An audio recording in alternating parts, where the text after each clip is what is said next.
So boys, why are we lying down on the deck? What are we looking for? Skinks. Skinks. Little garden skinks. Skinks are a family of lizard that make up the most diverse of all the lizard families. And some species are amongst the smallest lizards in the world.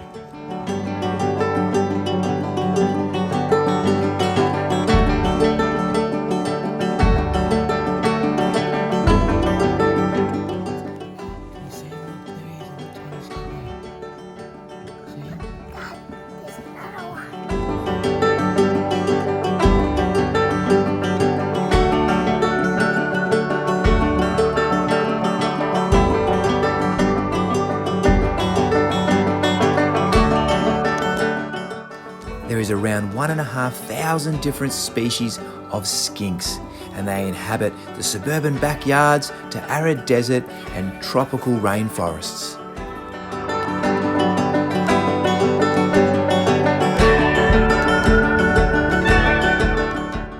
These minute little garden skinks have the amazing ability to drop their tails and regenerate them again. Once the tail falls off, it can wriggle around, distracting a predator and giving them an easy meal. The kookaburra or magpie fly away with the tail, and the lizard can escape to live another day. While the common garden skinks are very familiar, there are other, larger, iconic Australian skinks that can be found in people's backyards, like the common blue-tongue lizard and stumpy-tail lizards we keep here at WildlifeXposure.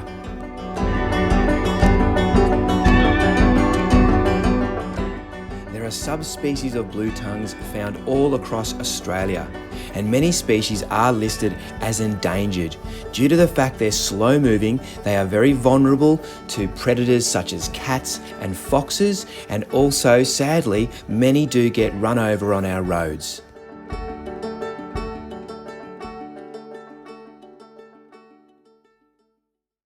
Today, our job is to round up our stumpies out of their outdoor summer pit. So during the summer months, these lizards are quite happy being outdoors down here in Victoria, but they are from more central and sort of northwestern parts of Victoria and South Australia, Western Australia, New South Wales. So we do have to bring them inside over winter down here. So Luke has just gone off to get a bucket for us to catch them up and put them in. So this should be fun. So Luca, have you got the bucket? Yep. Hey, show me the bucket. We've got to put about, I think there's 8 stumpies we've got to put in there. That's all right, good try. Hey, maybe you can put your one in there that we can take back, yeah? All right. We might have to get another bucket. Okay, we've got a more appropriately sized container to collect our stumpies up in. So boys, let's get you guys in there. I've got to take the netting off that we put over to protect them from birds and other predators. So we'll take the net off and then I'll release the boys into there, and very carefully they're going to search for stumpies and pass them out to me.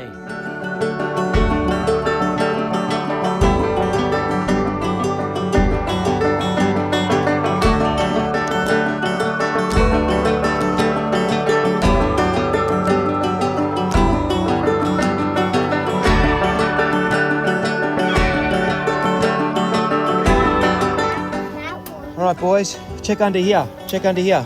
All I want is to hold a blue tongue. Oh, there's a blue tongue. Careful of him. I want to hold him. All right, we'll pick him up. Come on. Wait, that's really sharp. He's got a slug on him, look. Get off, Snuggle. You could keep him. Oh, beautiful. He's actually a snail. And what's that one, Jar? Is that a stumpy tail? No, shell. This is a snail with no shell. A snail with no shell. What are they called? A blue tongue.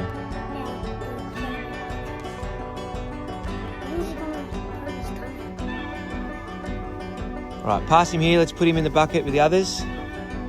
Can I hold him a little? Pass him over to me. All right, let's put him in there. I didn't get to hold him. You can hold him in a minute. Let's put him in there with the others. So boys, blue-tongue lizards, what do they eat? They eat flowers. They do. What else? And snails. That's true. And different types of fruits. Different types of fruits and vegetables. They're an important part of an ecosystem.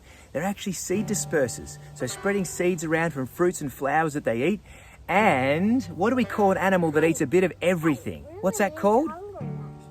Do you remember? An omnivore. An omnivore. We are omnivores too, aren't we? Yeah. Hey, Yeah, look, we eat a bit of everything. Look at it. Look at Om, nom, nom. Oh. Let's eat some. Did he eat some flour? There you go.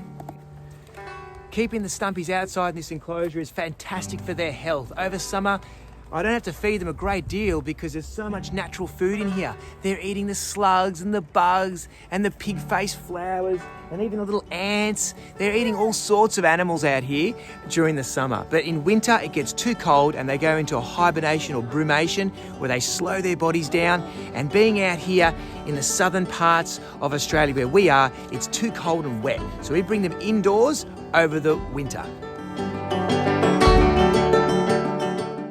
However, the eastern bluetongue is found in our region and has adapted to our climate and can be left outside all year round to hibernate.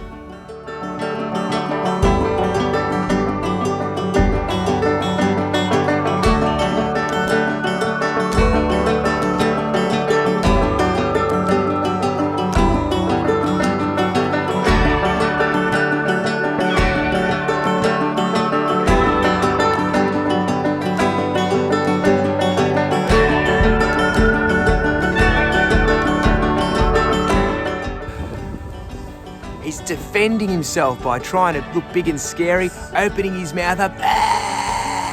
Kind of looks a bit dangerous. His bright pink coloration in his mouth with his blue tongue is a great way to scare off a predator. They might think he's venomous or dangerous by having that bright coloration in his mouth. Oh, he's a cranky one, this one. Isn't he cranky? Here, me and Jacques have two types of bluetongue lizard. The common eastern bluetongue, and this is a stumpy tail or shingle-backed bluetongue. Taliqua rugosa. So their bluetongue, you can see there, yeah, flashes out to smell the air or taste the air. And these lizards are, what are they, Jacques? Cold-blooded animals? Reptiles. So they're ectothermic, which means they use the outside environment to warm their cold bodies, sitting in the sun. These scales protect them from the sun, protect them from scratches, and the shingleback lizard, he's also known as, has these shingly, big, lumpy scales. Now, his fat tail is really interesting. He has this fat tail to pretend it's a head. It's a decoy to fool a predator that might want to attack him or eat him. They become very confused when they see him curling up with his head and tail next to each other. They don't know which end is safe to attack, so they may leave him alone. But he also stores fat in that tail, Jacques. There's so much fat in there, he can live for around 6 months with no food. So he's very well adapted to living in dry, arid areas of Australia. Isn't he awesome? Look at him. He looks like a pine cone, also called sometimes a pine cone lizard, bobtail lizard, shingleback, as I said. He's got lots of interesting names for this particular bluetongue. You gonna pop them in there, boys? Pop them in. Daddy, one day can I keep a bluetongue? The bluetongue was my first pet, actually, mate. My Uncle Vince found one in the timber yard, and he gave it to me to look after for a little while as a young boy, and then we let him go in the garden. It's where it all begins, I think, my obsession with wildlife. I'm going to bring him inside in his new enclosure for the winter. Bluetongues can make great pets with the right information and proper care. However, it is illegal to take animals from the wild, and they must be purchased from a licensed breeder.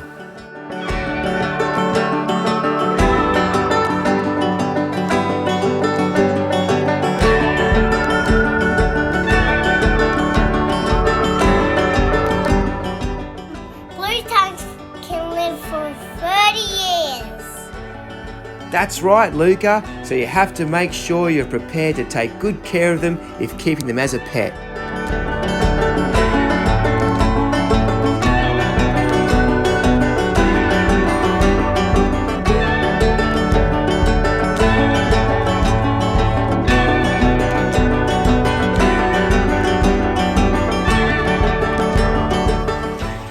we've got our Bluetongue set up inside, they won't be able to sit out in the sun, which is really important for reptiles. Reptiles are cold-blooded animals and they need the sun to thermoregulate, to warm up their cold blood.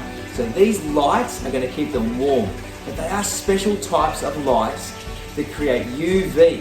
And UV is really important. It comes from the sun and it helps our reptiles grow.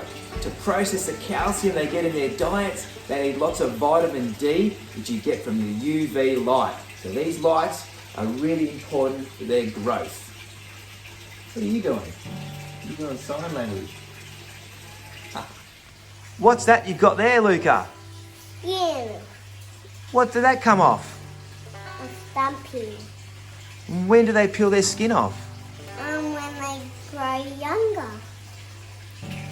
Is that it? Yeah. Did it come off that stumpy there? Yeah. And look, I can put my finger in there. Yeah, stumpies are a skink that shed their skin almost in one big piece. Look at that. They shed their skin as they grow. And it's keratin, just like your fingernails or hair. Reptiles, they all shed their skin as they grow. It's great protection for them from getting scratches when they're on the ground, and also when they're sitting out in the sun, they don't get burnt. So it's great UV protection too, having scaly skin. Tell me about the Bluetongue, Jar. This one's a female one because it has a little head. And did you know that they can grow their tails back if predators bite them? And they're reptiles. Well done, buddy. Right on.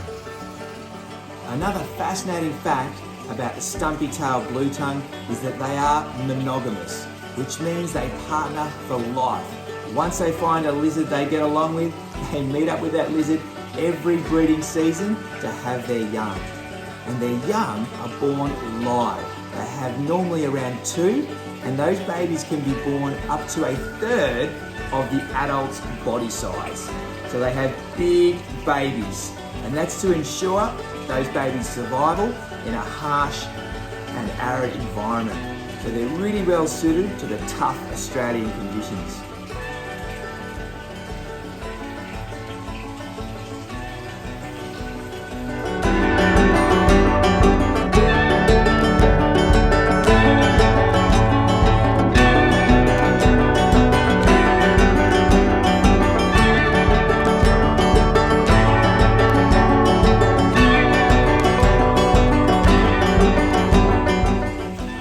I hope you enjoyed our skink video. Thanks so much for watching. Please remember to subscribe to our YouTube channel, follow us on Facebook and Instagram, share with any friends or family or people you think may be interested in what we do.